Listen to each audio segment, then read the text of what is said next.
grabado para la Sí, posteridad. Usted sí, no le hace listo. edición. Entonces estamos hoy en nuestra sesión de epidemiología. Vamos a abordar un tema que es la bisagra entre los diseños epidemiológicos que hemos estado revisando. Para entrar al tema, solamente una pequeña introducción sobre las inequidades sociales en salud. Al correo electrónico, hace unos 10 minutos, les envié un material complementario que me había comprometido con ustedes y me cogió un poquito la noche, pero ya está en el correo. En ese correo con copia al profe está un artículo en español bonito que encontré sobre la estandarización de las tasas. Es una, es una cosa muy técnica, pero importante para los que se sintieron interesados en ver qué pasa, cómo hace uno para pasar una tasa cruda a una tasa ajustada. Entonces les envié un documentico en español muy interesante y les mandé una ampliación de cada uno de los diseños. Entonces, ya la copio, José Luis. Les envié un artículo por cada diseño, incluye el ecológico, el transversal, casos y controles y corte. La idea es no abrumarlos ahora con eso, sino que lo descarguen a una carpeta, por ejemplo, de artículos de epidemiología y seguramente más adelante uno nota que cuando están en los clubes de revista de los últimos semestres o cuando llegan a posgrado es cuando adquiere mayor relevancia este tema de la epidemiología. Entonces ahí quedó en el correo para que lo descarguen, lo consulten y podamos seguir adelante. Entonces voy a empezar a compartir la pantalla del tema que vamos a mirar el día de hoy.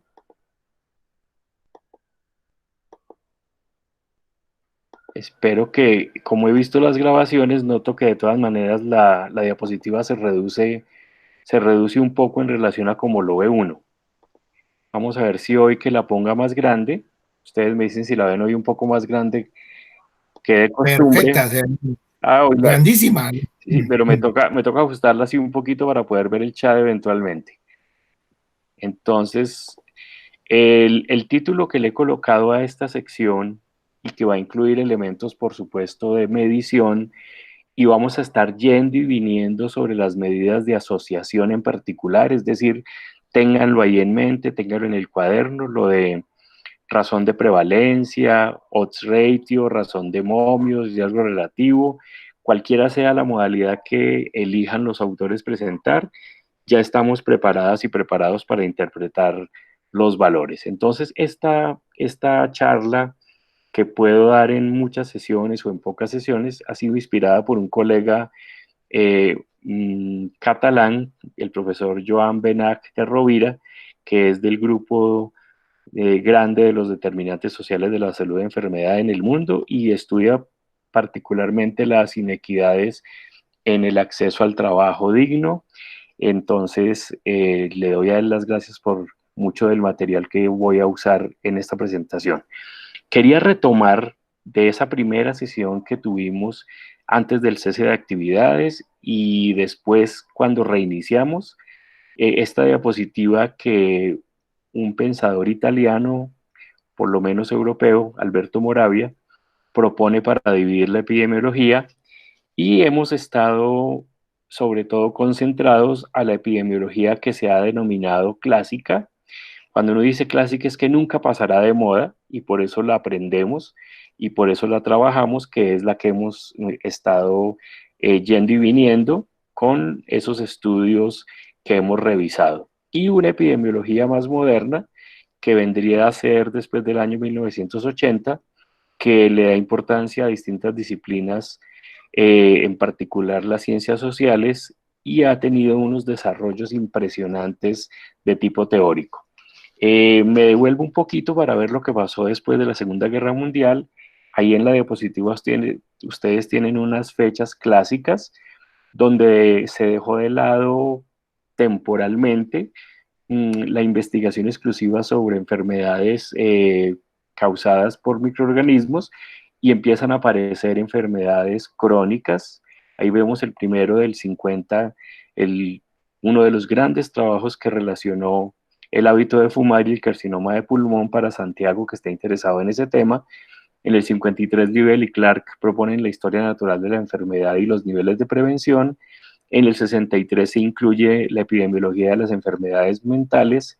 En el 70, Brian McMahon y colaboradores abordan el trabajo sobre los riesgos de cáncer de mama, y del 77 es el concepto de años de vida potencial perdidos y grandes desarrollos en lo que se va a llamar después, en estas últimas décadas, la carga global de la enfermedad. La epidemiología que hemos estado mirando es como si pusiéramos una mesa de billar y la miráramos desde encima.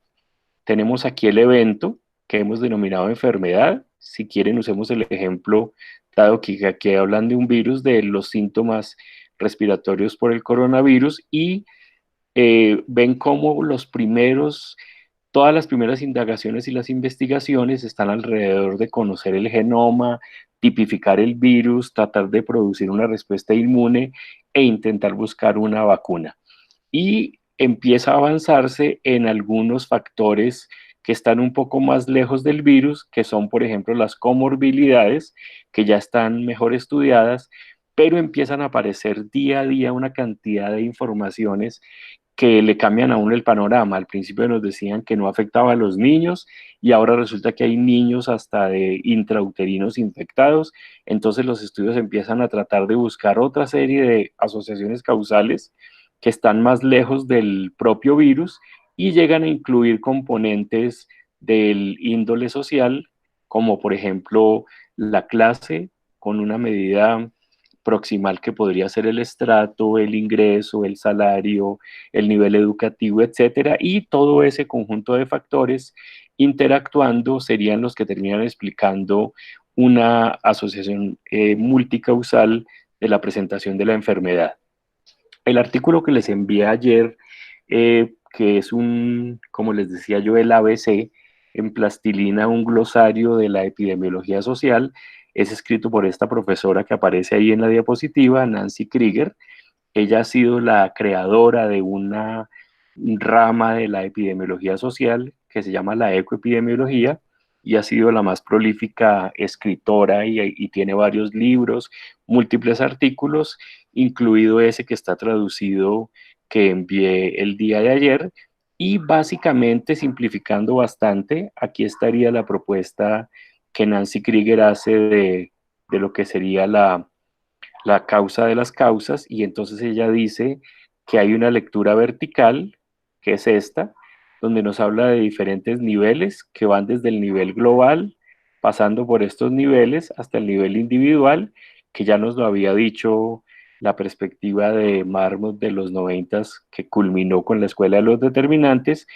Ella le incorpora una perspectiva muy interesante, que es esta, que la vamos a retomar más adelante, que es la del curso de la vida, y hacia arriba ustedes ven que hay una serie de categorías de variables que van a impactar ese curso de vida y que podrían, como ya lo mencionaron las compañeras la clase pasada, como por ejemplo la desigualdad de género, la desigualdad racial o étnica, la desigualdad de clase, categorías mayores como la economía política y la ecología, la distribución poblacional de la salud, y más arriba ella habla de unas vías de incorporación para poder explicar por qué en este ciclo de la vida diferentes alteraciones en estos niveles terminan produciendo o explicando la salud y la enfermedad. Y si ustedes han estado pendientes de las noticias, anoche, por ejemplo, hablaron sobre el exceso de muertes en las comunidades indígenas.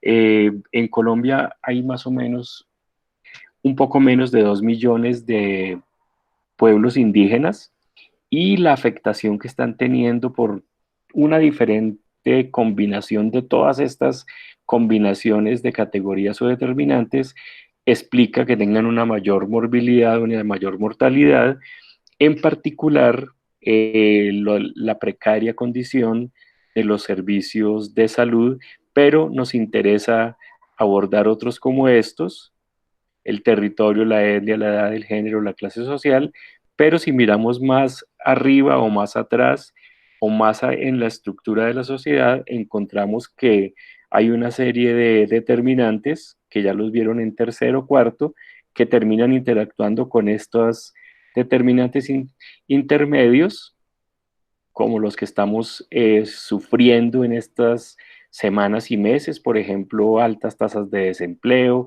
trabajo precario, disminución de ingresos, pobreza, hacinamiento, entorno residencial, que veremos la semana entrante con más detalle en relación justamente con el coronavirus, atravesados por si tenemos o no un buen acceso a los servicios de salud, lo que terminaría finalmente explicando que unas poblaciones presenten desigualdades en salud que han sido incorporadas en el modelo de los determinantes sociales de la salud, de la Organización Mundial de la Salud, que voy a pasar muy rápido. En esta diapositiva encontramos un mapa de la Tierra hecha desde los satélites en todas las regiones durante la noche, es decir, es una sucesión de fotos tomadas varias veces por satélites como si la Tierra estuviera todo el tiempo de noche.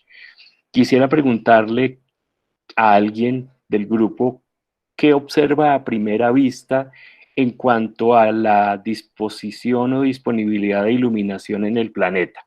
¿Qué se observa grosso modo en esta diapositiva?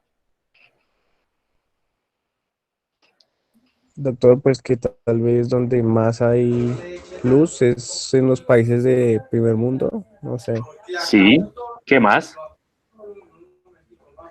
que hay mucha, o sea, que la mayoría de países no tienen la misma, la misma luz.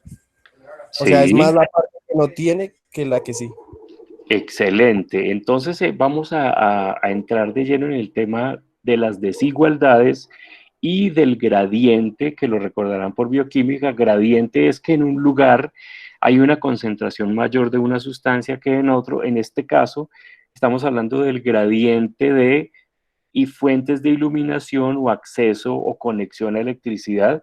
Y vemos que sobre todo esta mitad de Estados Unidos, la mayor parte de Europa, pero con privilegio de Inglaterra, Japón, una gran parte de la India, algún sector aquí en Johannesburgo y en Pretoria, los estados ricos de Brasil, un poco acá en el norte del continente y una parte de México y una fuerte presencia en la costa pacífica de Estados Unidos. Pero vemos, como dijo nuestro compañero, que hay enormes cantidades de la población que están a oscuras en la noche, bien sea porque no tienen acceso o porque son zonas poco habitadas. Lo que interesa es que hay un gradiente, es decir, hay una concentración de uso de energía que está ligado, como estamos sufriendo en estos meses de confinamiento, el acceso o no que yo pueda tener a Internet está directamente relacionado con la disposición de mi conexión a la energía eléctrica.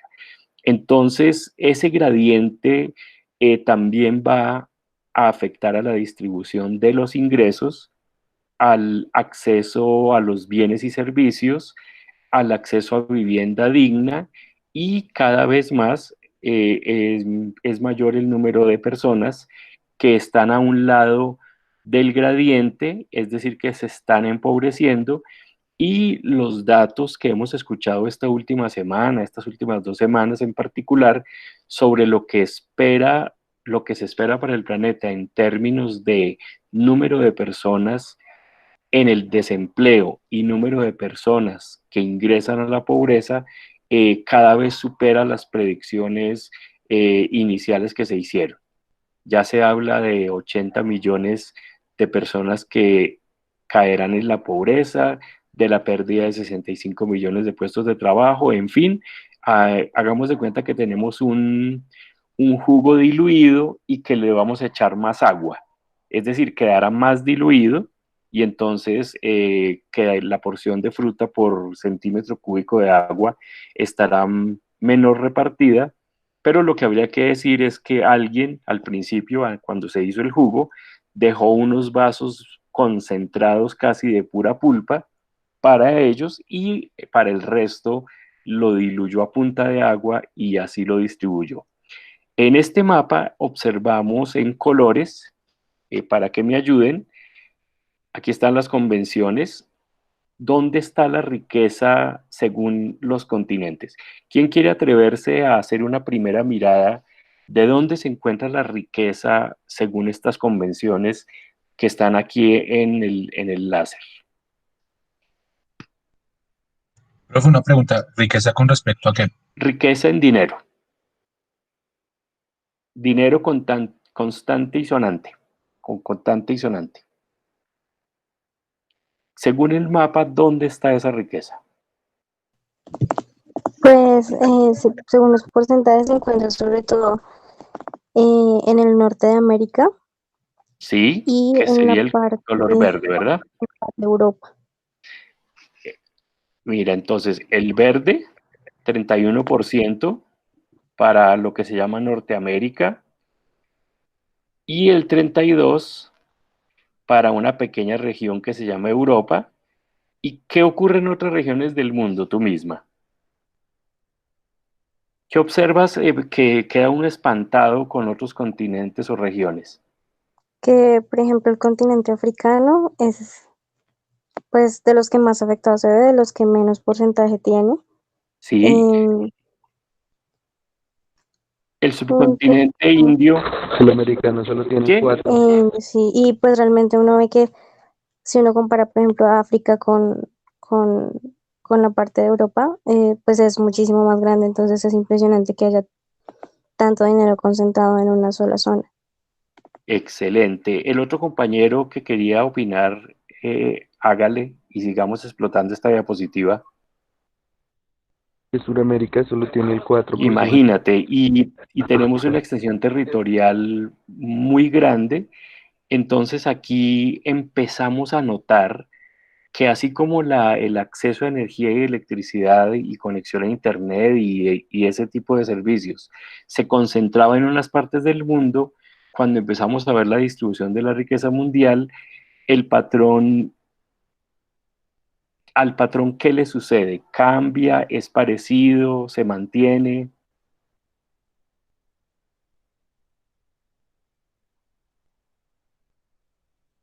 Pues el patrón se mantiene. En cuanto a los países de mayor ingreso, son los que más tienen como más gasto energético, por decirlo así. Por- Sí. pero también no estoy de acuerdo en la gráfica en el sentido en que la riqueza se mida solo en dinero.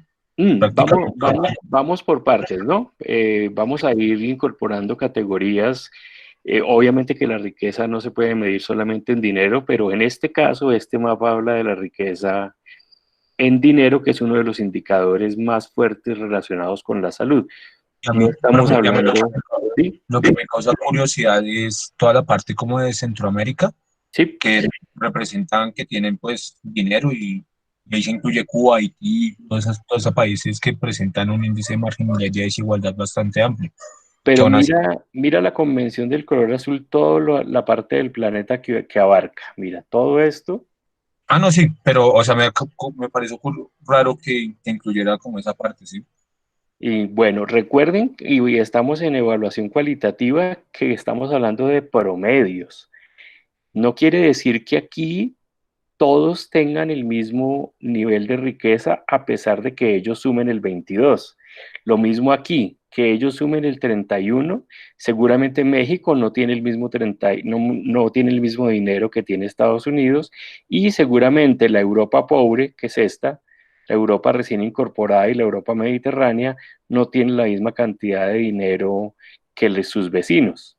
Entonces, esta es solo un primer vistazo de promedios, pero es bien importante ese tipo de ojo aguzado que el compañero detecta, que nos permite empezar a criticar las medidas de promedio, porque no reflejan los comportamientos ya cercanos en las regiones. Lo mismo, no somos igual de ricos o de pobres que Uruguay, Chile, Argentina, aunque ahora estamos todos en la mala, pero no es lo mismo Brasil que Colombia. Pero entonces, gracias por la observación, que me permite decir entonces que los promedios son una medida interesante para esto, para un golpe de vista general, para hacerse una primera idea, pero que hay que entrar a estudiar lo que sucede al nivel interior, y por eso vamos a hablar hoy del gradiente social.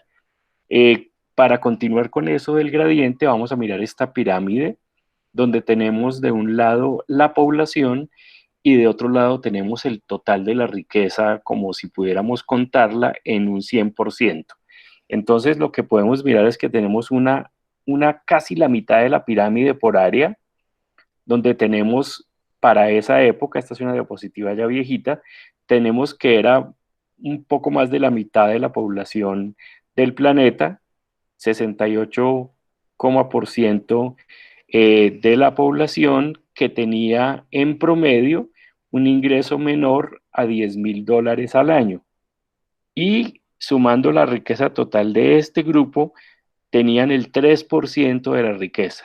Es decir, casi el 70% de la población tenía que distribuirse el 3% de la riqueza.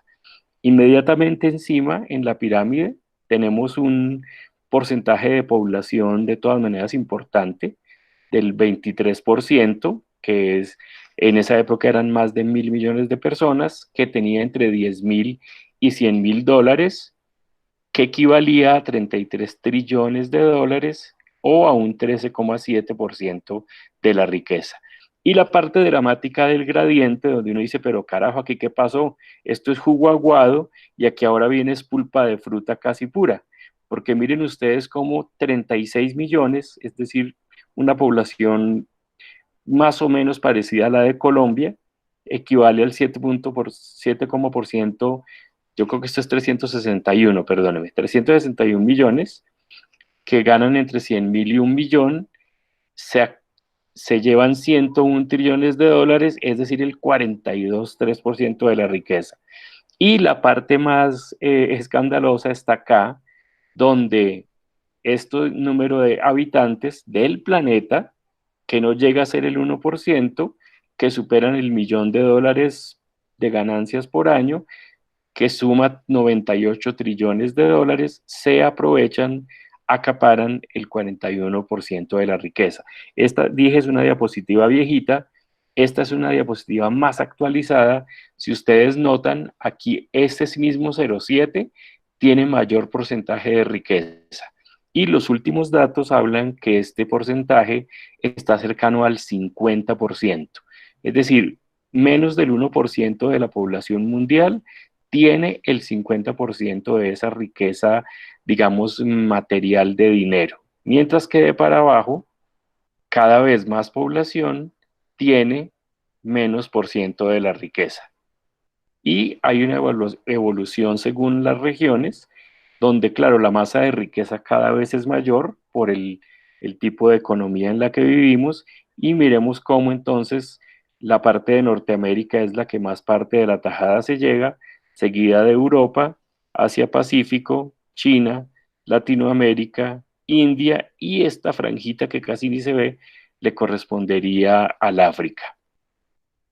Aquí, al igual que vimos en el gradiente de conexión a Internet y a la luz, vemos las ciudades donde viven las personas multimillonarias, y el tamaño de esa figura, que es casi un cuadrado, nos habla del número de multimillonarios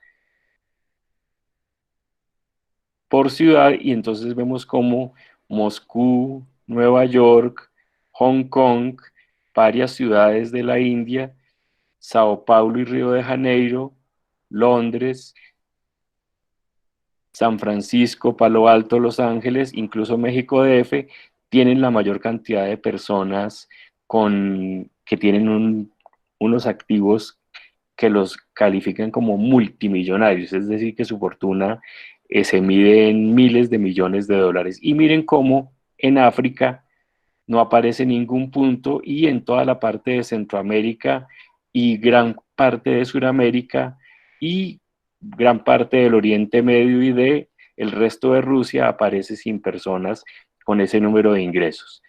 Y eso ha terminado siendo así por el modo de producción que impera en el planeta desde más o menos, para irnos bien atrás, 1550, 1600, que es ese momento que llamamos la clase pasada, creo, del Renacimiento.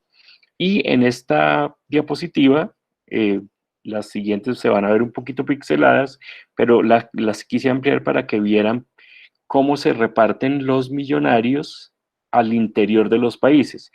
Entonces, en la barra que tiene, así como tiene la barra de más casos de coronavirus, miren cómo tiene la mayor cantidad de personas que tienen entre 500 millones y $1 billón de fortuna, que son estos, más de $1 billón, que son estos, entre $100 millones, perdón, y 500 millones de fortuna, y entre 50 y 100 millones. Y miren cómo de lejos es el país donde más riqueza hay, seguido de, para ese momento, 2013, China, Alemania, Suiza, Reino Unido, Japón, Francia, Italia, Canadá, Australia, y paremos por aquí. Pero noten cómo donde están los megamillonarios es en Estados Unidos. Y empezamos ahora a mirar la composición del gradiente. Si dividimos a la población en 10 grupos homogéneos, eso se va a llamar deciles. Si lo dividiéramos en grupos de 5 serían quintiles, o de acuerdo al número se le irá dando cuartiles, percentiles, etcétera. Pero una buena manera de mirar los gradientes es mirar deciles, es decir, 10 grupos de la población. Aquí tenemos cuánto han incrementado sus ingresos en este periodo los deciles primero. Aquí están los más pobres y aquí están los más ricos. Y tenemos miles de millones de dólares actualizados a 2005. ¿Quién quisiera comentar qué observa en la gráfica en relación con los 10% de la población más pobre, que pudiéramos llamar capas medias, y el 10% más rico?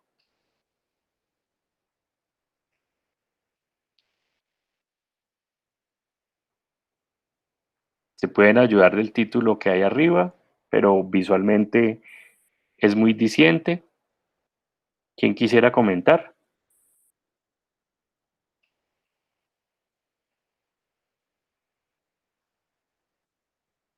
Juan Diego, Kevin, Wilmar, Tania, ¿hoy dónde están?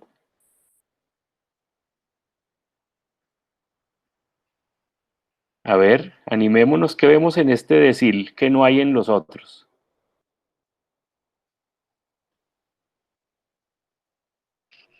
Incrementos. ¿Qué más? Expláyate un poquito más. Se ve que ese 10% más rico fue el que al mismo tiempo más creció. ¿Sí? ¿Y cómo lo notas? ¿Cómo así? ¿Por qué lo notas? ¿Por qué notas que este decil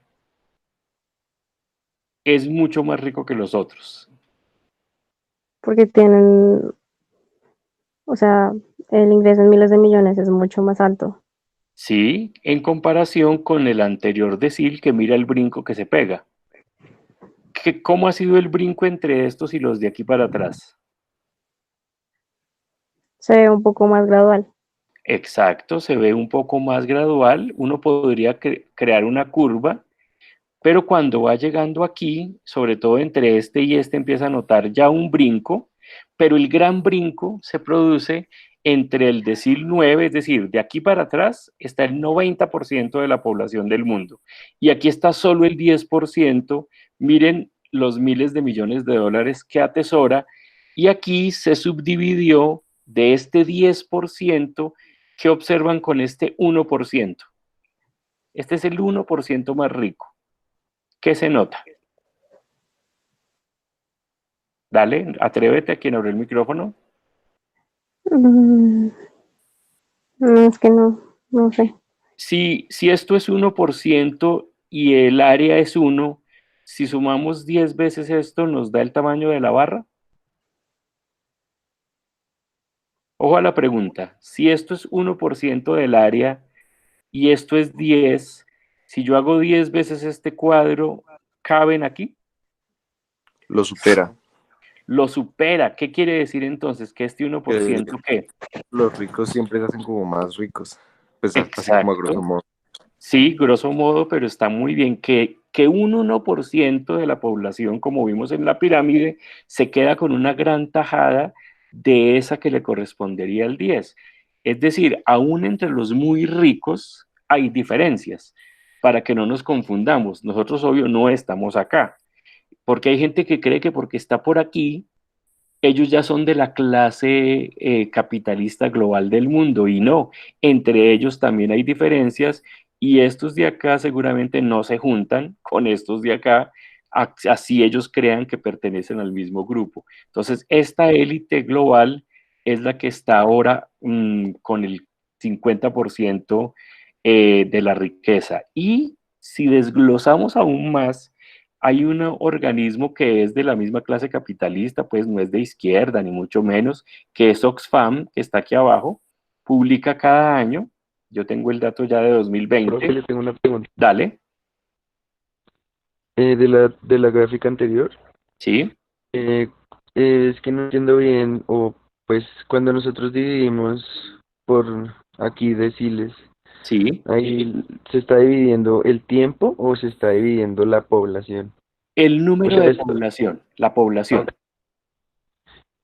y para que o sea, digamos, cuando la divido así, lo que es lo que busco evidenciar, como, ¿por qué se distribuye así? Esa es la pregunta.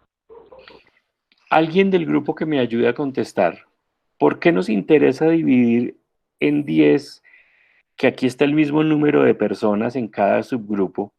O sea, aquí están los 7.000 millones del planeta divididos en 10. Aquí hay un mismo número de personas, pero lo que se grafica es cuánta riqueza les toca. ¿Quién nos ayuda? ¿Por qué interesa graficar que a un mismo número de personas de cada Ya subgrupo? entendí. Dime, Ya le entendí que es que explica tú no está mismo. entendiendo bien la gráfica. No, excelente, Pues, explica tú mismo. pues que sí, se divide en diferentes grupos, pues puede ser por, ahí según lo que entiendo es por los ingresos, ¿sí? Sí, Entonces se dividen en 10 grupos de igual cantidad de personas y pues sí, lo que se encuentra es que un solo grupo tiene muchos más ingresos que todo el que resto. el resto de los grupos. Sí, porque si ponemos estas Ajá. barritas una encima de otra, Son las mismas personas, pero uno tiene muchísimos más ingresos que comparado con el primer decil, que no tiene nada. excelente, por ejemplo, pero la gran conclusión es un solo grupo, estos acaparan la casi totalidad de la riqueza y eso es lo que se llama inequidad, porque el 90% de la población, como veíamos en la pirámide, se tiene que contentar con menos de esta cantidad de dinero y este último grupo se crea una pendiente enorme, acapara una gran tajada de la riqueza. Por supuesto que no tendríamos una sociedad igual, donde todas las barras fueran altas, pero vamos a ver más adelante que hay unas sociedades donde hay una distribución. Ya cuando entramos a países particulares, esto es todo el planeta, donde la distribución se hace un poco menos desigual. Pero la tragedia, si esto era trágico, que ya está uno llorando, la tragedia viene aquí. Miren la evolución de la riqueza de 62 personas. Es decir, son menos personas que las que tenemos inscritas en el grupo de introducción a la odontología y 20 más que las que están cursando este curso de epidemiología. Esas personas acumulan ellas el 50%, mírenlo aquí, de la riqueza del mundo. Justo en este año, 2015, se encontraron, mientras que el resto de la población, es decir, 7.000 millones, réstele 62 personas, 7.000 millones menos 62, se distribuyen el otro 50%.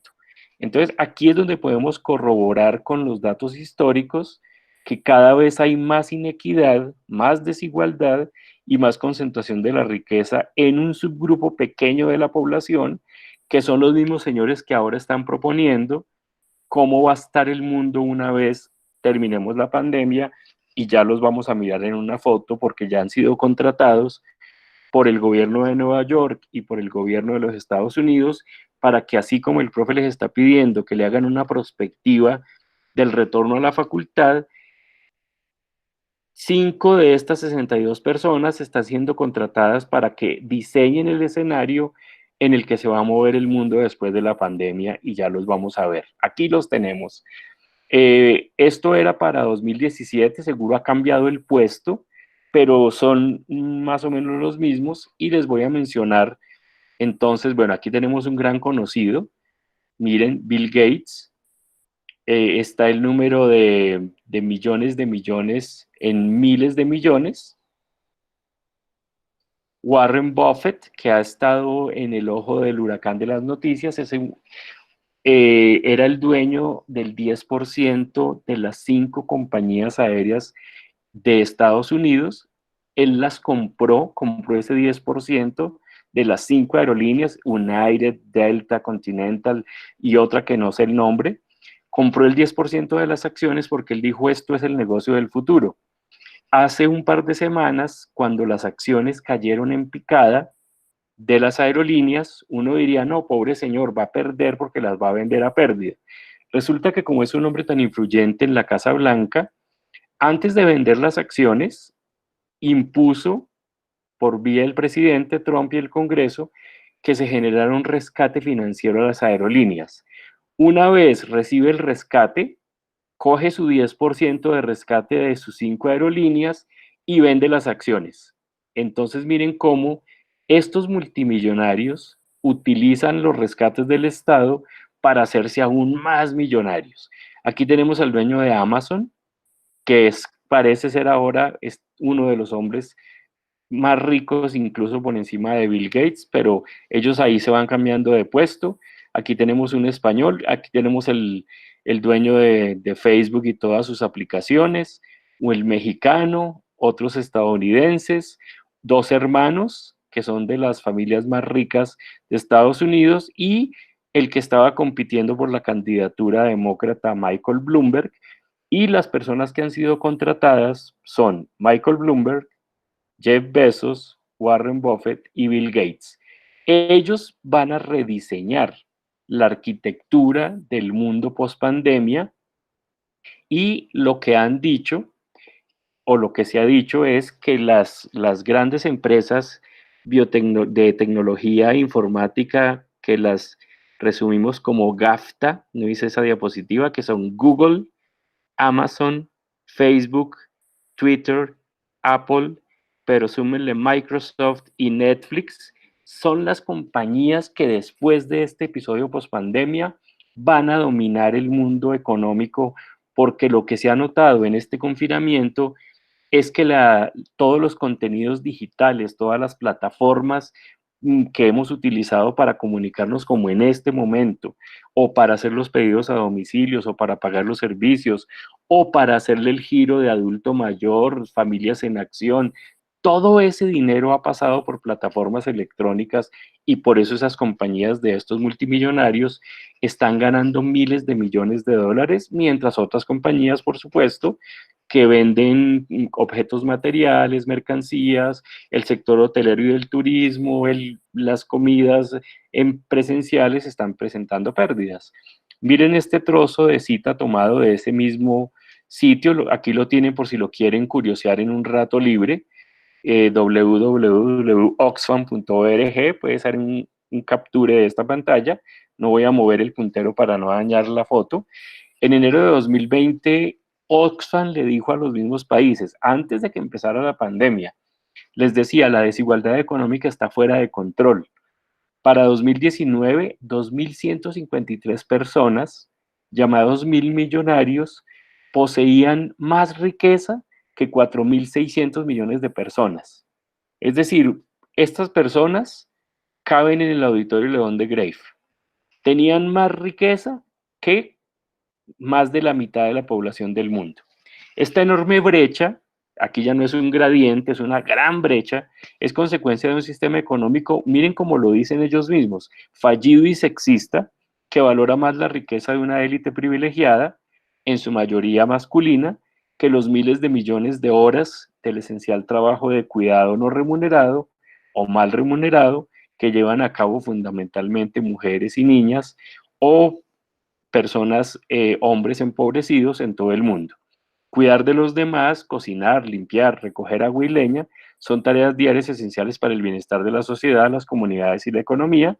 Termina esa cita diciendo que la pesada y desigual responsabilidad del trabajo de cuidados que recae sobre las mujeres perpetúa tanto las desigualdades económicas como la desigualdad de género.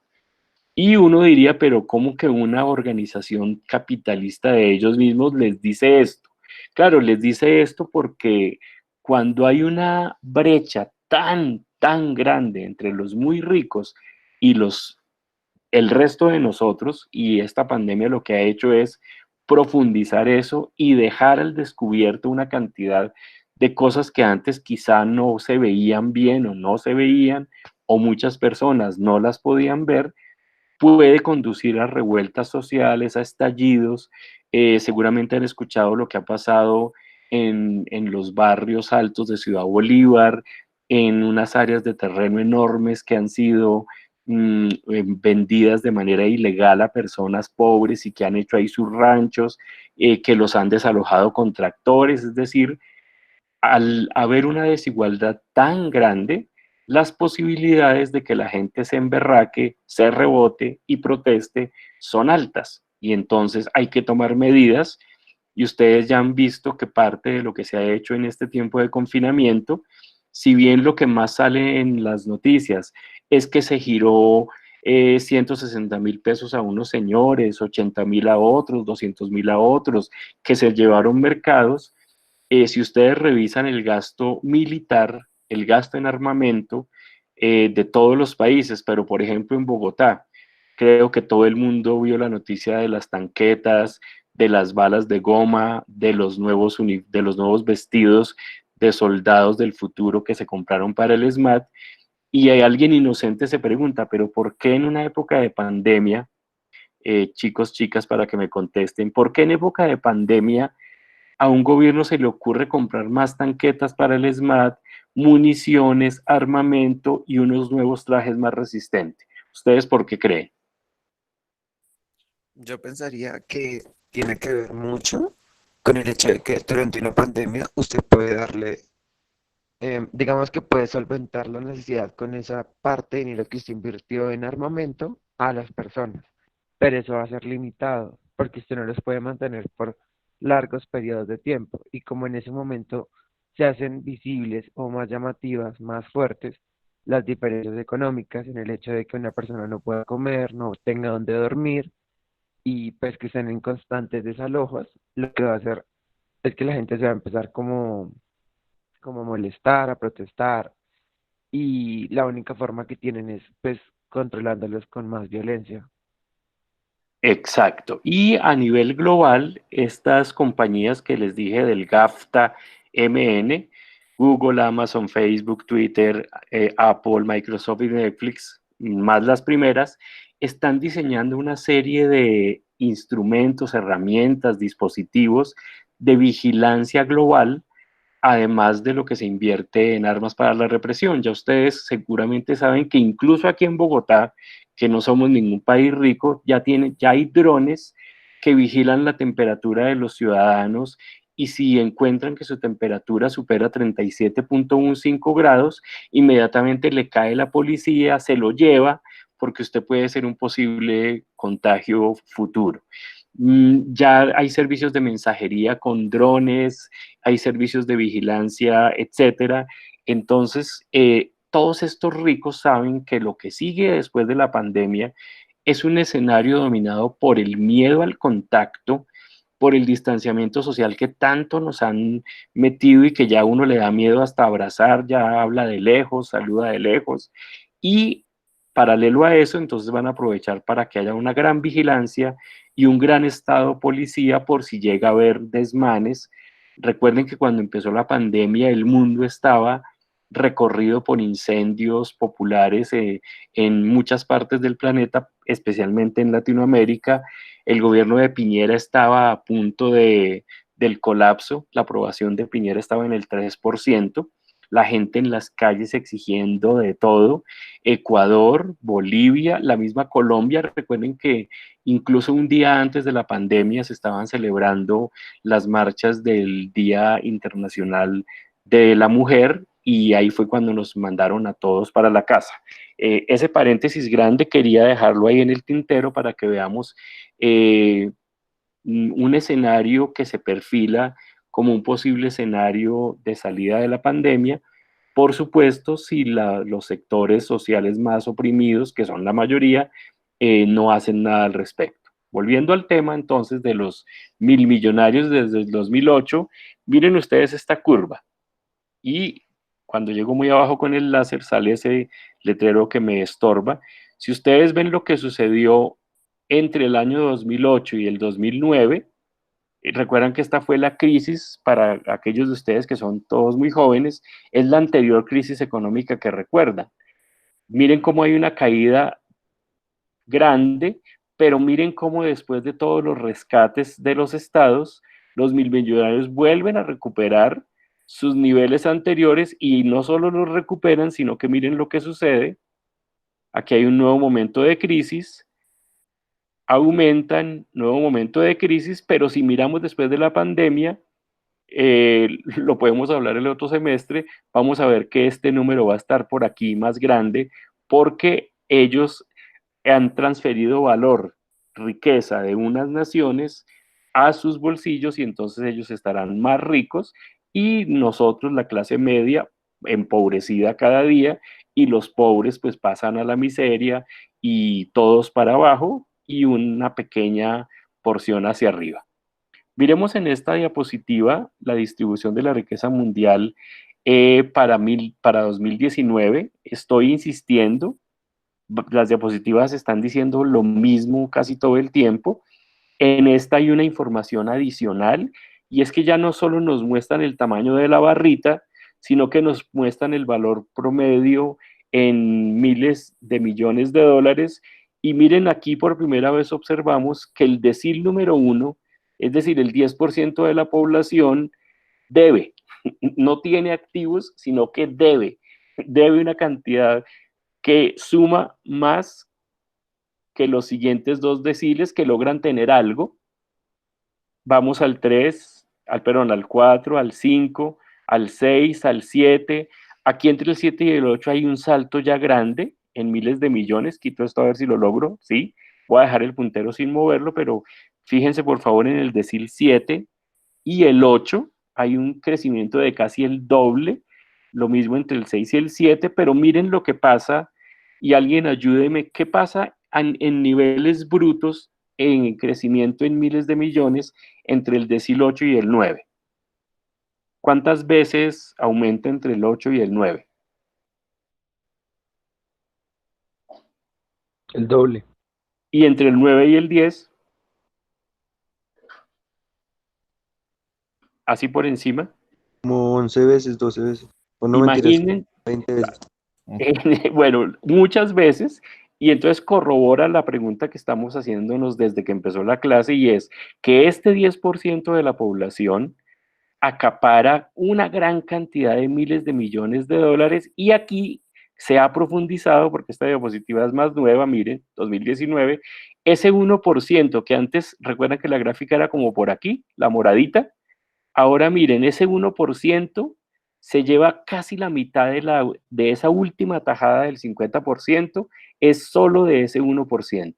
Lo que está, digamos, con cifras tomadas no inventadas por mí, van comprobando que ese gradiente de la riqueza, esa desigualdad, esa inequidad permanente, lo que ha hecho es aumentarse una gran brecha entre los más ricos y entre los sectores más pobres, que tienen incluso saldos negativos, y seguramente después de la pandemia más de estas personas pasarán a tener saldos negativos, es decir, a deber plata. Y las proyecciones que ellos mismos hacen, recuerdan que la última gráfica que vimos se encontraba aquí, el 50% más rico, es decir, 62 personas eran dueñas del 50% de la riqueza, y el resto de la población el otro 50%. Pero miren las previsiones que se hacen. si las cosas siguen y no pasa nada distinto. El 1% más rico de la población va a llegar a tener mucha más riqueza y las clases medias y pobres seguiremos un proceso de pauperización que, como hablábamos el miércoles y el profe nos dio el ejemplo de su propio emprendimiento, y así seguramente nos ha sucedido a todos, que teníamos un local, que teníamos un apartamento que rentábamos, que teníamos un local en San Andresito, que alguien tenía un restaurantico, además de su otro trabajo. Pues las personas, muchos de nosotros vamos a tener unos ingresos menores y una masa de riqueza menor a cuando empezó la pandemia, y la gran tragedia es que muchos millones de personas van a estar prácticamente en la calle sin ningún tipo de necesidad resuelta. Y eso lo conecto con lo que dijo el compañero. Muchas de esas personas pueden salir a exigirle al Estado que les responda, y el Estado, en lugar de estar haciendo cosas para responder, se está armando. Por un lado da mercados, pero por el otro lado se arma para controlar brotes de posible revuelta social. Esta gráfica es tomada de un libro de un autor que ha estado pues súper famoso en los últimos años, que es Piketty, un francés. Esta es de su primer libro, no del último, que lo publicó el año pasado, sino del anterior, donde nos muestra la evolución de la riqueza desde, ya no desde los 2000, sino desde la época dorada de los descubrimientos petroleros. Si no, esto es en Introducción a la Odontología, que en 1848 se funda la primera escuela dental, pero miren ustedes cómo, esta gráfica se las voy a explicar. Esta columna es cuántas veces más de riqueza tienen los capitales privados en relación con los públicos. Esto era para 1870. Los datos que Piketty logra conseguir son de Alemania, que es la línea con los triángulos, Francia, que es la línea circular, y el Reino Unido. ¿Qué pueden decirme que ocurrió entre 1870 y 1910 en relación con esa masa de acumulación de capital en esos países? ¿Qué notan en estos años, hasta aquí, con punto de corte a 1910?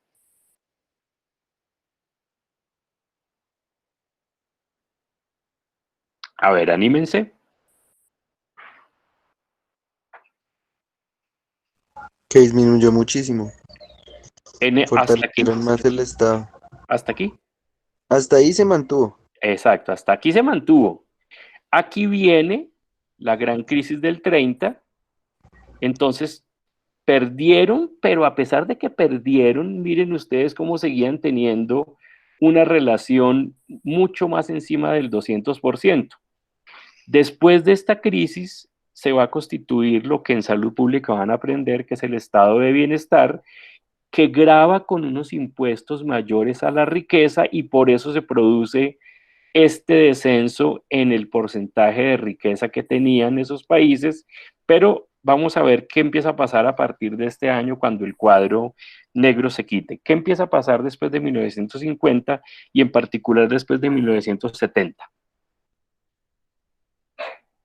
¿Qué pasa con ese volumen de riqueza? Empieza nuevamente a aumentar.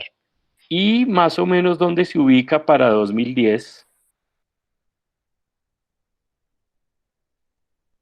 Cercano al de 1910, ¿no? Cercano, gracias a lo que había antes de 1910. Ya, si corremos aquí otra década, esto ya llegó otra vez aquí a los mismos niveles. Y si ustedes construyen y le ponen a esto como el gato de Alicia en el País de las Maravillas, aquí ven una sonrisa, solo la sonrisa de la clase capitalista global riéndose porque ya pasó el estado de bienestar y ahora volvemos a la acumulación. Entonces yo hago ese chiste con esa diapositiva, asimilándolo con el gato de Alicia, que lo último en desaparecer es la sonrisa. Aquí tenemos un cuadro solamente para Estados Unidos, desigualdad de los ingresos en Estados Unidos en un periodo de 100 años. Miren cómo para ese momento, para la depresión, caen las ganancias, pero nunca dejan de ganar. Se mantienen durante la regulación del estado de bienestar, pero luego de que el estado de bienestar es derrumbado, sepultado cuando termina el mundo bipolar de el mundo comunista y el mundo capitalista, empieza el modelo de acumulación a seguir una senda en ascenso, y es lo que hemos visto que ha sucedido y que va a suceder en los siguientes años. A mucho honor, figuramos en el libro de Piketty en los países emergentes. Si ustedes ven en esta gráfica, alcanza a estar una serie de tiempo para Colombia. Aquí hay otros países de los que se disponen datos más antiguos, pero concentrémonos en este. ¿Quién quisiera mirar qué ha pasado en Colombia entre pasados los 90 y 2010 en términos de la desigualdad en ingreso? ¿Cómo ha sido el comportamiento de la desigualdad en ingreso en nuestro país? Que a pesar de que ha tenido altibajos, como que se mantiene siempre en la misma cifra. Y, ajá, muy bien, es casi que el valor es igual en 2010 que al de 1990. Es decir, perdieron un poco durante la crisis inmobiliaria, pero luego viene toda la recuperación y seguramente después de aquí esto va a seguir creciendo. Y lo mismo más o menos se nota en los otros países emergentes con esa figura de la sonrisa del gato de Alicia. Ahora vamos a ver un ejemplo particular para ver la comparación de un país con el grupo regional al que pertenece. Estamos hablando de España y la vamos a comparar con la Unión Europea. ¿Qué vamos a relacionar? Ahora vamos a dividir en 5 la población, en quintiles, 20, 40, 60, 80 y 100. Aquí está la relación entre el 20% más rico y el 20% menos rico. Ya no tenemos 10 grupos, sino 5. Ellos dicen que esa relación, cuando da un valor más alto, indica un nivel mayor de desigualdad. Entonces, ¿quién quisiera decir cómo se comporta España en términos de desigualdad frente al promedio del grupo regional al que pertenece, que es la Unión Europea?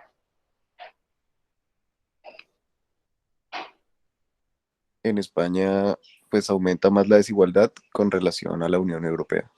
¿Y qué sucede en particular en 2009 y 2010? Ahí es cuando se empieza a separar, o sea, es cuando empieza a darse la diferencia.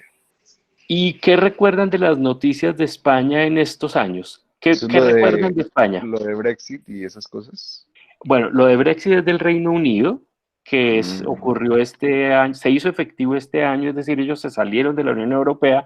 Pero ¿qué recuerdan de las marchas en España, de las protestas que se sentaban en la Gran Vía? ¿Qué fue lo que le pasó a los españoles en estos años? ¿Alguien recuerda? Pues de protestas lo único que recuerdo de estos últimos tiempos es lo de Cataluña. Sí, la independencia catalana, pero en relación a los Crisis ingresos. económica. Dale, ¿quién dijo crisis?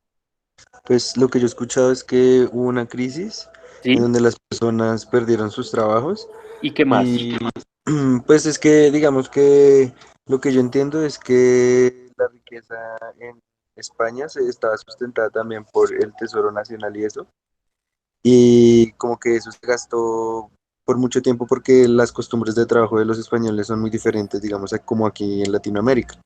Ellos trabajan muchísimas menos horas, tienen, digamos, vacaciones de verano por muchísimo tiempo y tienden a tener como una vida de gastos mayor. Entonces, cuando perdieron el trabajo, la gente no estaba pues dispuesta como a someterse a trabajar en cosas más, pues digamos, que ellos consideraban de menor categoría, y pues lo que pasaba es que la gente empezó a perder el trabajo y así, y hubo una crisis en el 2010 que la gente no tenía nada de dinero, pues es lo que escuchaba. Sí, yo te sumaría a lo que ya dijiste, muy interesante, es que si yo pierdo mi empleo y tengo una hipoteca que voy a pagar a 30 años, pues no la puedo pagar. Entonces vinieron los grandes desalojos y mucha gente española que estaba pagando su apartamento, su piso, como llaman ellos, perdió el piso, perdió el trabajo, y no es que no quieran trabajar en otros oficios, es que no hay empleo.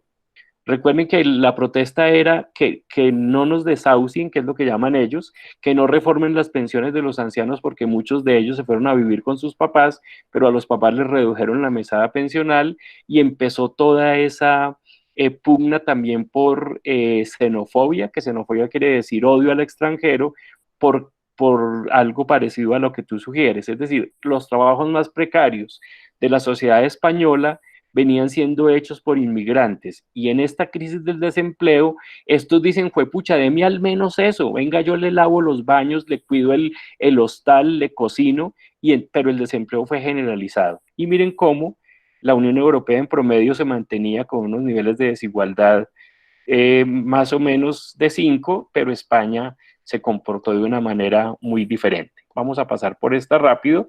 Aquí tenemos el Reino Unido, del que hablaste ahora del Brexit, y mira, introducimos aquí una medida adicional de inequidad, que es el coeficiente de Gini.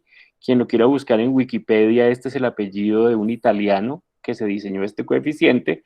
El coeficiente de Gini, a medida que aumenta, habla de mayor inequidad que si está cerca a valores más pequeños. Entonces, grosso modo, si esto es menor inequidad y esto es más inequidad, y aquí están los años, ¿qué puede uno concluir que ha pasado desde el año 64 hasta el 2010 en Inglaterra o Reino Unido en relación con la inequidad?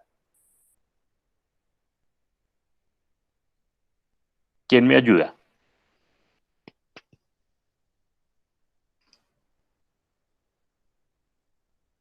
A ver, así de un golpe de vista, ¿qué se nota? Si esto es menor inequidad y esto es mayor inequidad, ¿qué notan en el periodo del año 64 al 2010? Que ha aumentado. ¿Sí? Son muy parcos, hágale, ¿qué más? ¿Qué nota en particular? ¿Cuándo aumentó más? ¿O ha sido una línea continua? No, no ha sido continuo, ha tenido hartas caídas, pero aumentó mucho, más o menos entre 1980 y 90. ¿Y quién estaba a cargo en ese momento? Thatcher. Margaret Thatcher. Es decir, esto coincide con el inicio del periodo neoliberal, y miren cómo hay una pendiente casi vertical de la inequidad. Venían más o menos, se mantenían con alzas y bajas, pero miren esto. Y luego, después de la Thatcher, a la que le dijimos una cantidad de cosas, miren cómo los que siguieron no han podido bajarla. La inequidad ha seguido alta, aquí hay una caída, o sea, un mejoramiento en la inequidad, pero finalmente terminan muy arriba en relación con lo que eran los años 60.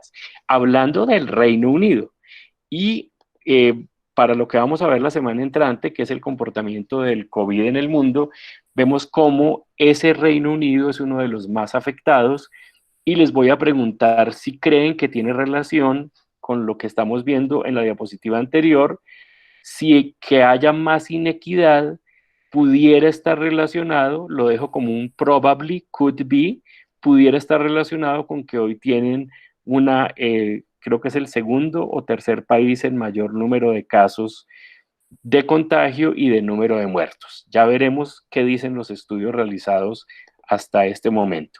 Aquí tenemos una gráfica para Chile.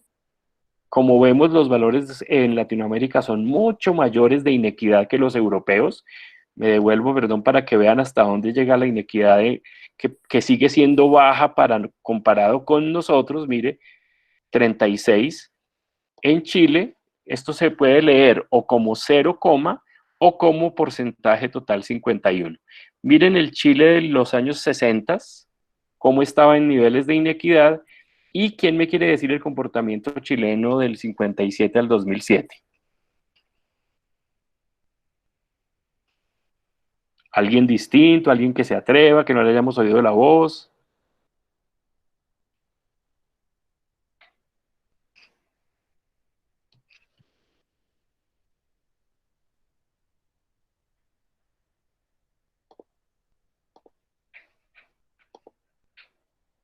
¿Alguien se atreve? Yo, pues, Dale. que del 57 a más o menos el 67 se mantuvo en el 50%, Sí, aumentó y hubo una disminución al 47, luego en el sí. 77 volvió a aumentar, y de ahí empezó a ir aumentando hasta el 87 y empezó a disminuir como en el 95 para mantenerse más o menos igual. Sí, y aumentar, ¿no?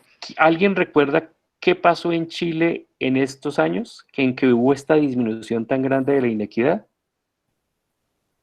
¿Alguien ha leído historia reciente de Chile o lo que pasó en Chile en el año 73? Pinochet. Sí, señor. Pero antes de Pinochet, ¿quién estaba en el gobierno? O sea, ¿a quién le da el golpe Pinochet? Salvador Allende. Exacto. Entonces, miren cómo durante el gobierno de Salvador Allende se hace toda una política para atacar la inequidad, pero una vez que el golpe militar se sucede, empieza una brecha enorme de inequidad que no se resuelve con el regreso de la democracia. Al principio sí, después del 87, 88, hay una gran inversión para disminuir la inequidad, pero mire que vuelve a valores cercanos a los de este o este año, pero después con personas incluso en el gobierno que fueron víctimas o hijas de víctimas de la represión, como Michelle Bachelet, miren cómo la inequidad de para arriba. Y esto, como ha seguido profundizándose, es lo que estalló en Chile el año pasado, que unas semanas antes incluso se había dicho que Chile era el ejemplo para el mundo del triunfo del modelo neoliberal, y cuando por una chispa que parece, digamos, poca cosa, que es un aumento de unos centavos en el tiquete del metro, se produce un estallido popular que, como les dije, estaba al borde de tumbar al presidente, pero justamente llega la pandemia, todo el mundo a sus casas. Y si escucharon el fin de semana, Santiago es una de las ciudades más afectadas del continente en número de coronavirus infectados y muertos, y ellos no tenían un confinamiento obligatorio. Empezaron el confinamiento obligatorio y a los 2 días empezó la gente otra vez a salir a las calles a protestar.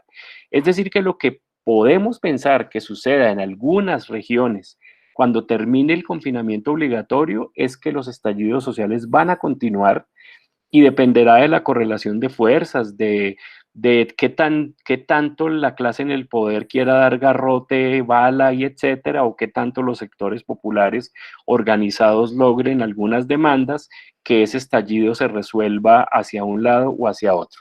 Y aquí tenemos una curva que representa el Gini de Colombia. ¿Quién quisiera comentar lo que, miren cómo estaba en los 50s? Y aunque es muy viejita, les puedo decir que hoy estamos cercanos a este valor. Estamos en 0,523, es decir, el Gini actual está por aquí. ¿Qué se observa en nuestro país?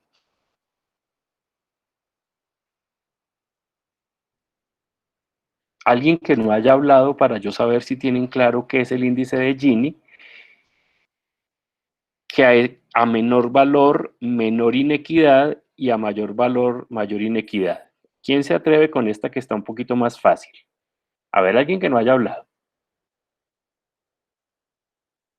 Si no, me va a tocar entregar el título de profesor y devolvérselo a la universidad porque no logro animarlos para que participen. Yo, Doc. Dale, por favor. Entonces, en la gráfica se observa que desde de 1950 a 1964, pues incrementó notablemente el Gini. Sí. Luego de ahí empezó a disminuir. Pues digamos que hay algunos picos, pero hasta de 1964 a 1984, o sea, 20 años, hubo una disminución pues significativa, pues no muy significativa, pero sí una disminución, y a partir de 1984 hubo sí un incremento muy exponencial del Gini hasta 1998, que da la gracia. Sí. Muchísimas gracias. Eso sigue de para arriba para que no nos esperancemos. Esto es todo el periodo neoliberal. Recuerden que Gaviria en el 90 nos dice Welcome to the future, bienvenidos al futuro. Y es la apertura económica desregulada, y lo que termina produciendo es una brecha de inequidad mayor medida por el coeficiente de Gini. Como le había dicho al compañero cuando intervino con una postura tan interesante en el primer mapa, obviamente no es lo mismo en un país así esté en la misma zona. Miren ustedes, no sé si el compañero, perdón que no vi el nombre, el compañero que habló de Cuba, Haití, de República Dominicana, ¿qué observa? ¿Estás de ahí listo? Señor, Bueno, y vamos contigo mismo, vamos a mirar. Esto es 20% más pobre, intermedios y el más rico, es decir, el gradiente de inequidad en 4 países. ¿Qué puedes observar en esos 4 países que llame la atención?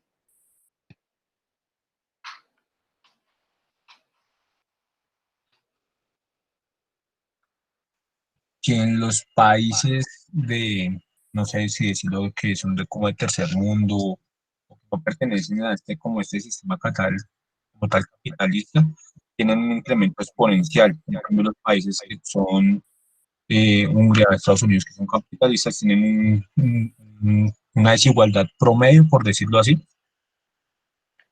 Sí, digamos, el caso, digamos que uno diría, no es aceptable, pero más o menos que no es tan exagerado es el de Hungría. Pero, ¿qué dices de Brasil? ¿Qué dices del comportamiento del 20% más rico de Brasil con el resto de la población? Pues que Brasil primero es un país que tiene una densidad poblacional bastante amplia, alta, y con respecto a esto, está diciendo que muy poca de la población tiene la mayoría de las ganancias con respecto a este año. Excelente, es decir, que Brasil es un país más inequitativo que Hungría. Son los dos extremos de esa gráfica. Y esto también nos va a permitir entender por qué está pasando, una de las variables explicativas de por qué la pandemia se extiende tanto en las favelas y en los barrios pobres de estos países. India tiene también un brinco grande entre este último 20 y este 20, y Estados Unidos, pero miren que el dato es bastante antiguo, ya miraremos cómo se comporta en los últimos años. Aquí lo tenemos, ya esto es 2014. Vamos a comparar población española con población de Estados Unidos. Tenemos igual, volvemos a los 10 deciles, vemos el promedio por habitante de Estados Unidos, que sería $107,817, que sería esta línea, y aquí tenemos los deciles de la población española, que notan que se repite y se repite cuando hablamos de inequidades en el ingreso. ¿Qué queda pues aquí súper requete claro de la clase de hoy en cuanto a los deciles de población y las masas de riqueza que pueden acumular?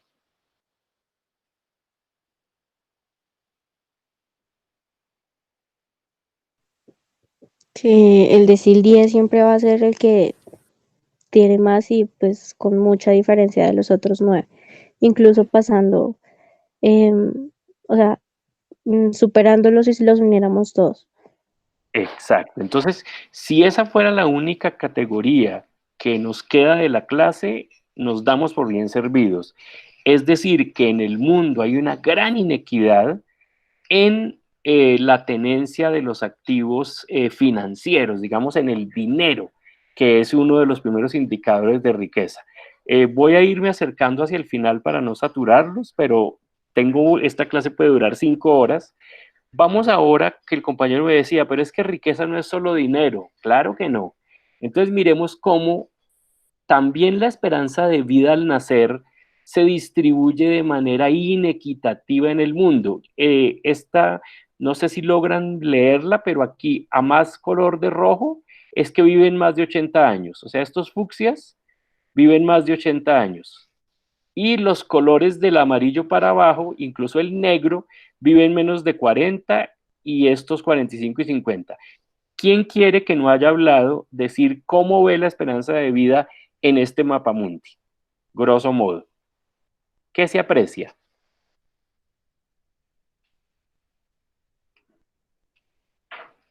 Y lo pueden correlacionar con la parte del mapa de energía, con la parte de los activos. Sí, ¿quién abre el micrófono? Doc, yo. Hágale. Pues, ¿qué iba a decir? Que la parte de África, o sea, Sí. tiene una esperanza de vida mucho, mucho más baja que la de, por ejemplo, Estados Unidos y Europa. Entonces, o sea, prácticamente los países más ricos, en donde vimos lo de la distribución de la riqueza, son los países que tienen una esperanza de vida más grande, mayor. Sí, señora. Y entonces mire que podemos hacer, aunque no hemos mostrado el valor de RR, que hay una correlación, que hay por lo menos una asociación entre la riqueza, entre un proximal de ser rico, que es poder tener acceso a los servicios eléctricos y vivir más años. Miren cómo lo que se mostraba en la primera gráfica se reproduce en la esperanza de vida, y aquí hay países que viven incluso menos de la mitad de estos países. Por aquí hay un país que es Andorra, cuya esperanza de vida es 88 años. Y tenemos países, claro, no solamente por factores económicos, han sido azotados por la pandemia del VIH, que tienen una esperanza de vida de casi la mitad. Les voy a pedir que escriban en su cuaderno, si quieren hagan un capture de esta diapositiva, este tipo de mapas que son muy, muy valiosos para la epidemiología, para ver las desigualdades o las inequidades, se llaman mapas anamórficos. Voy a repetir, mapas como Ana, mórficos de morfología, anamórficos. ¿Qué es un mapa anamórfico? Un mapa anamórfico es aquel en donde lo que yo quiero representar, en este caso la expectativa de vida, yo lo ajusto según cómo se comporta ese indicador y deformo el tamaño del país. Entonces, habrá países que se comprimen, como Canadá, que tiene entonces una expectativa de vida mayor, y habrá países donde se aumenta terriblemente en relación a su área geográfica normal, como este que es la India, y miren Japón, cómo parece inflamado de tomar corticoides, cortisona, mientras que a África le sucede lo que ya habíamos visto, viven mucho menos y casi se adelgazan tanto que desaparecen. América Latina se adelgaza, pero digamos no tanto, pero sí se produce una contracción. Vamos a ver otro par de mapas. Antes de ir cerrando, ya vamos a entrar a un país en particular, el país más rico del mundo, que lo vimos al inicio, pero aún al interior del país más rico del mundo, la riqueza se distribuye como vimos en los gradientes. Este mapa es del año 2008 y nos habla de porcentaje de población que vive bajo el umbral de la pobreza. Vivir bajo el umbral de la pobreza es tener menos de $2 por día de ingreso. Aquí, si le sumamos a esto, pues la mayoría de nosotros no seríamos pobres, porque $2 que están a 3.400 y pico serían 6.900 pesos. Y digamos que por poquito puede que alguien no lo pueda hacer, le dan un billetico de 10.000 para salir para la universidad. Y eso solo para el hijo que estudia. Pero esto es que se ganan al día o que tienen eso para sobrevivir. Aquí tenemos el porcentaje de pobres, que es decir, que tienen menos de $2. ¿Quién quiere hacer una mirada juiciosa del mapa y decir qué nota en el propio Estados Unidos en relación con los condados, que son los cuadritos pequeñitos, los estados son los de las líneas más gruesas? ¿Dónde está la gente más pobre de Estados Unidos?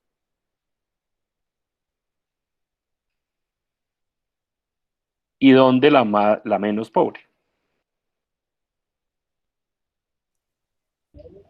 La gente más pobre está como más cercano, más hacia el sur, como más cercano hacia la frontera. Por aquí. Y por aquí. Y por aquí. Miren esto y miren esto. En contraste tú misma, ¿qué puedes apreciar en esta zona de los Estados Unidos en cuanto a porcentaje de pobres? La que estoy recorriendo con el puntero. ¿Qué color tienen? Como más clarito. Y más clarito es Es menos pobreza. menos pobreza. y esta mayoría de estados son los que votan republicano, o sea, son la base electoral de Trump, y aquí tenemos sitios de grandes concentraciones de población migrante. Entonces, miren cómo al interior de un país yo puedo hacer análisis, aquí puede ya surgir un tema de tesis para alguien, hacer análisis de pequeños territorios, aquí llega hasta nivel de condado, del nivel de pobreza. Y vamos ahora a avanzar y miremos, tengan en la memoria el mapa, ¿sí? Ya dijimos que aquí están los más pobres, son como dos ramas, una concentración aquí y unos condados con mucha pobreza por aquí. Vamos a mirar expectativa de vida, que la tienen en esta barra de la parte de abajo. El color azul oscuro es que viven más, el azul clarito que viven también harto, y los rojos son que viven poco. ¿Qué notan al compararlo con la pobreza?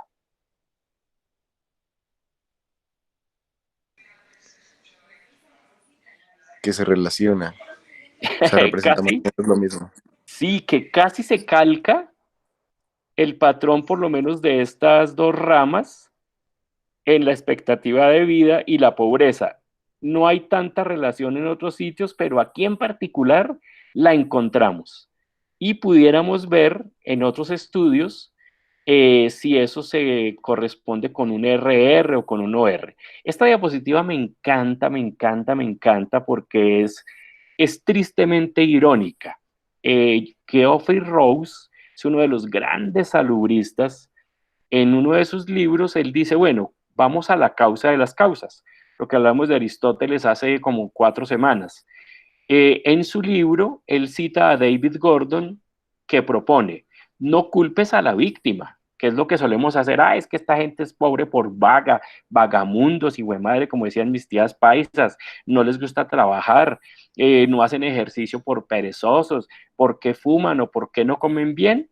Y entonces David Gordon, de manera sarcástica, pero si lo miramos de manera invertida, sería un plan excelente para atacar la pobreza, nos da no el decálogo, el nonálogo, 9 máximas para combatir la pobreza. Primera, no seas pobre.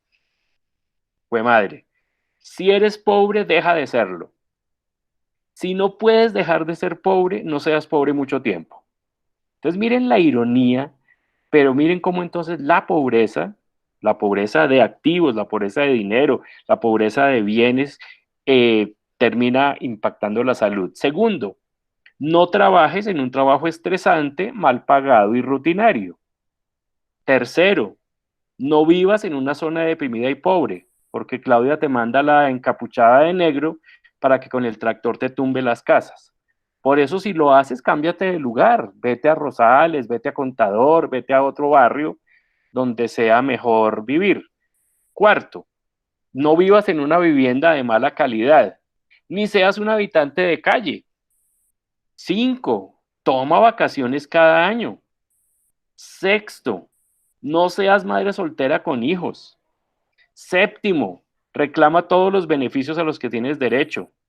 Octavo, no vivas cerca de una carretera llena de tráfico ni de una fábrica que contamina, que habíamos hablado aquí en uno de los ejercicios de Puente Aranda y la calidad del aire, y Santiago está muy interesado en los particulados, las partículas de azufre, entonces no viva en una zona contaminada. 9, ¿cómo se va a ir a montar en Transmilenio en época de coronavirus? Sé capaz de comprar tu propio automóvil. Entonces miren la ironía que hay ahí, pero la gran tarea que habría que hacer para combatir la pobreza, y ya David Gordon, poniéndose más serio, dice, no elige quien quiere, sino quien puede. Es decir, contrario a lo que unos sectores de la población dicen, es que esos son pobres porque son vagos. Desde esta teoría de la salud pública donde estamos parados hoy, coincidimos, por lo menos yo, que no elige quien quiere, sino quien puede. Como nos dieron las 10:30, yo quisiera dejar por ahí y quisiera utilizar unos 5 minutos para que abriéramos el micrófono y me comentaran si alcanzaron a leer la lectura o lograron ver alguna parte de la lectura. me digan qué tiene que ver la lectura con lo que vimos en la clase de hoy. ¿Qué podemos llevarnos de la clase de hoy para la semana entrante que vamos a hacer nuestros análisis ya más en concretos del COVID-19? Ahí me voy a mostrar. Me dice que no. ¿O sí me están viendo?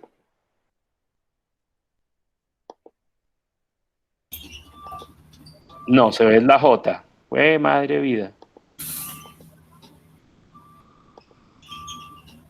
Bueno, chicos, chicas, ¿qué nos llevamos de esta clase de hoy y de la lectura si la pudimos hacer?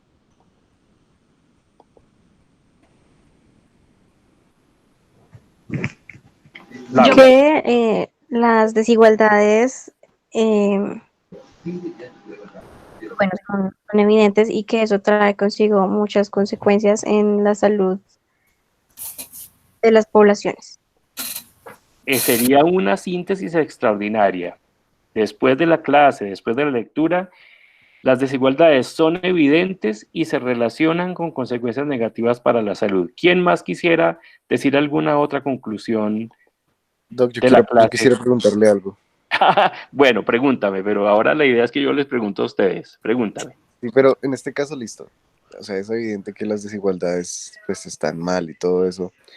¿Usted qué cree que sería bueno o cómo podríamos nosotros hacer pues para que en el futuro no se marcaran aún más y para que más bien se disminuyera? O sea, ¿qué cree que puede ser una salida? O sea, según lo que usted cree. Yo diría que esa pregunta no la voy a responder hoy, en tanto no avancemos un poco más con los marcos teóricos de las desigualdades, pero si recuerdas la diapositiva anterior, si tú vuelves todo en positivo de la diapositiva de Rosen, que dice no seas pobre, entonces, por ejemplo, adelanto, ahora hay una gran discusión incluso entre los economistas que antes eran neoliberales sobre la renta universal básica. Esa podría ser una medida. Si los gobiernos implantasen una renta universal básica, podríamos tener un alivio para las situaciones de marcada pobreza. Ahora se me perdió, no sé si me están viendo, Sí, ahí está bien. Perdí la pantalla, pero bueno, me estoy viendo un artículo de riesgos relativos en caries, un PDF. Entonces, primera propuesta que yo dejaría para que la examinemos hacia futuro, renta universal básica.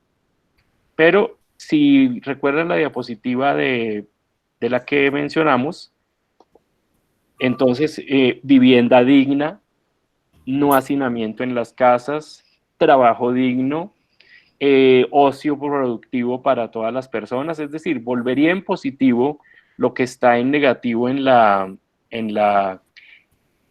diapositiva de Rosen y de Gordon. Me preocupa que no encuentro la clase y no sé cómo voy a hacer ahora para terminar la grabación. ¿Quién tiene otra conclusión que no sea pregunta o también puede ser pregunta, pero me gustaría más que fuera conclusiones que nos vamos llevando de la clase?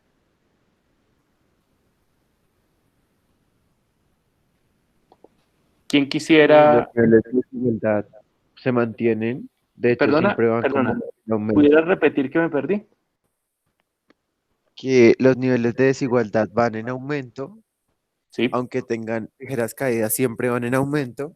Sí. Y pues que entre los más ricos siempre han tenido como en cuenta, o sea, no han pasado tampoco por alto, el hecho de que entre más notoria, las personas pueden, o sea, tienen menos que perder y tienen más posibilidades como de empezar a pelear por sus derechos. Bien, ¿alguien más quisiera decir algo, bien sea de la lectura o bien sea de lo que alcanzamos a avanzar en la presentación?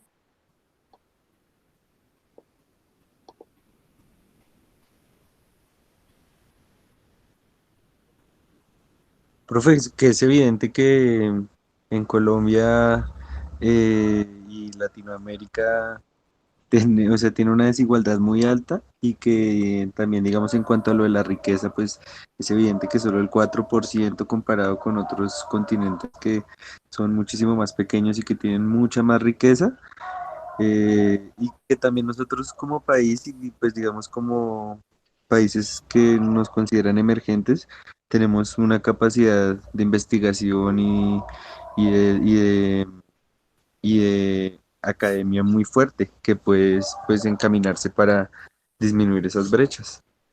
Excelente, muy, muy linda tu reflexión porque reconoce que estamos en un lugar, digamos, poco privilegiado, distanciado de esos estándares de riqueza, pero que tenemos una potencialidad enorme para hacer transformaciones sumada de medidas estructurales que pudiéramos ir proponiendo. ¿Alguien más quisiera añadir alguna conclusión antes de que cerremos la charla de hoy?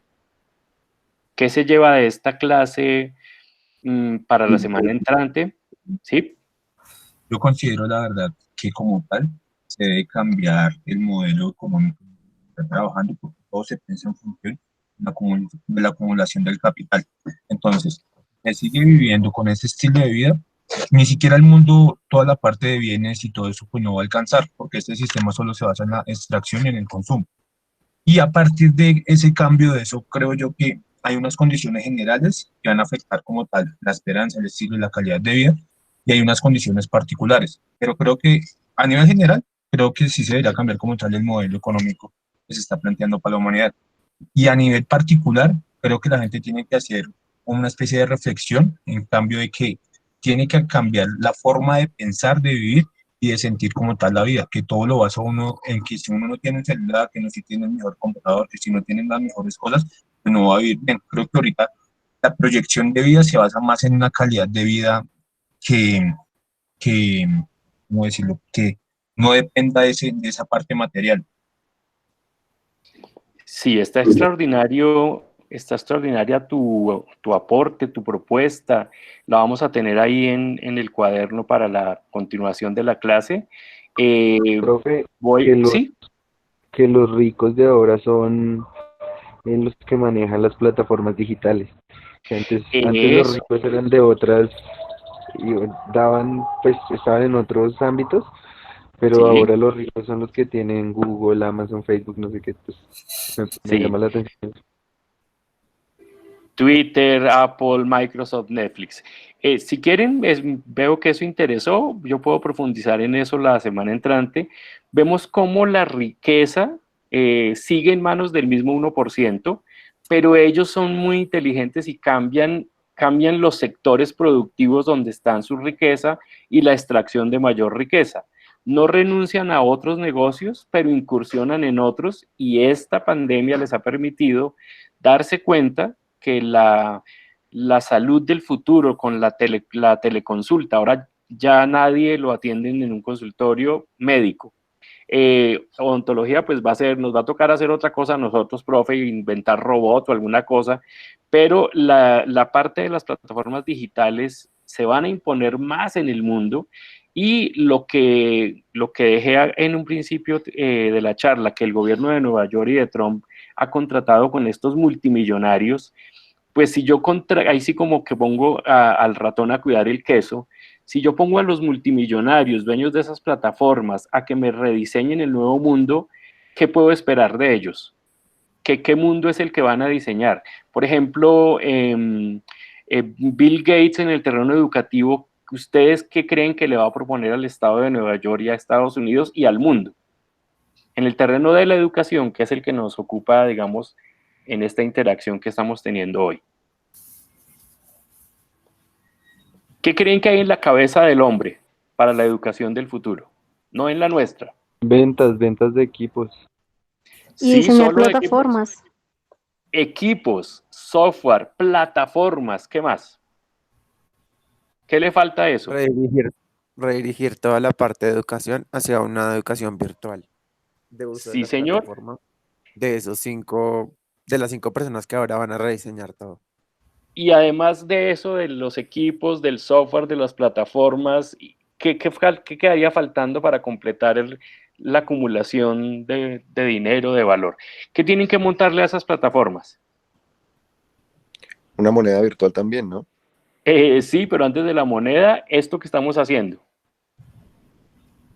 Educación, cursos, currículos, carreras. Ahí sí le dicen, le tengo el diseño, le tengo los cursos. Entonces, seguramente no en todos los países y no será igual penetración en todos, va a haber un gran cambio hacia cursos virtuales. Ya están viendo aquí en la televisión por la noche. Yo me quedo todos los días hasta tarde viendo las noticias. No sé si han visto ya la Uniminuto, la Uniagraria, la Unisanitas, la Unicafam, la Fundación Universitaria del Área Andina, que dice: estamos preparados para el futuro. Tenemos la educación virtual que necesitas. Es decir, ya se habían adelantado y ya tenían construida la virtualidad, y lo que puede pasar en uno de los terrenos es que haya una gran sustitución de cursos presenciales por cursos virtuales. Entonces, miren cómo en una sola clase, con una lectura que espero logren completar y con una información mínima que alcance a darles, vamos empezando a comprender el por qué las inequidades, ese llamado gradiente social en salud, su relación con las enfermedades y un posible escenario pospandemia que vamos a seguir discutiendo, porque no es en blanco y negro, hay gamas de grises, hay también otras opciones, pero tenemos que irlas construyendo, tenemos que revisar. Voy a ver si les mando propuestas de varios teóricos en el mundo. No hay que ser ingenuos en el sentido de que no, es que la pandemia nos cambió, nos volvió solidarios, amables, ya no vamos a consumir, no vamos a depredar el ambiente, todo paz y amor. Ese escenario yo personalmente lo veo difícil, aunque a nivel individual pueda que muchos de nosotros salgamos así de la pandemia. Los grandes millonarios van a salir es con el otro escenario: una mayor acumulación, una mayor extracción de riqueza y unos negocios basados en ese mundo digital de la 5G, de la inteligencia artificial.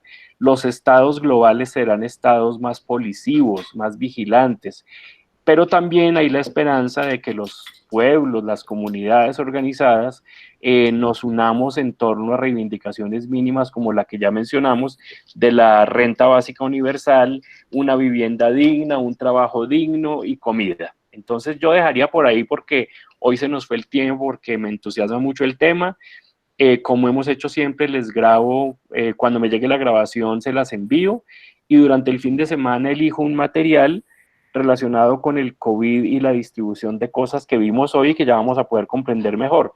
Por ejemplo, cómo se comporta el COVID en relación con el número de personas que viven en una vivienda, es decir, índice de hacinamiento, niveles de ingresos, y por supuesto hablaremos también de las comorbilidades. Entonces me excuso por haberme alargado un poquito, pero el tema me apasiona. Si tienen preguntas, apúntenlas en su cuaderno, como la de Kevin Andrés de lo de la cacería de brujas. Después te lo explico, por qué 300 años de quema de mujeres ayudó al fortalecimiento del capitalismo. Si tienen más preguntas, las hacemos. Voy a estudiar más lo del nuevo método de acceso a la Universidad Nacional. Tengo entendido que se va a construir de varios indicadores. Yo espero que incluya indicadores democráticos y que no sea meramente por puntajes de exámenes, y que privilegie a los sectores más desprotegidos. Entonces yo creo que sin más, hoy no medio más intervenciones para que puedan descansar antes de su clase de 11, y les espero entonces el miércoles a las 9 de la mañana. Un abrazo para todos y todas. Profe querido, hasta luego. Chao, profe. Muchas gracias. Chao, chicos. Bueno, a ustedes. Feliz fin de semana. Chao. Gracias. Bueno, a ustedes. Chao.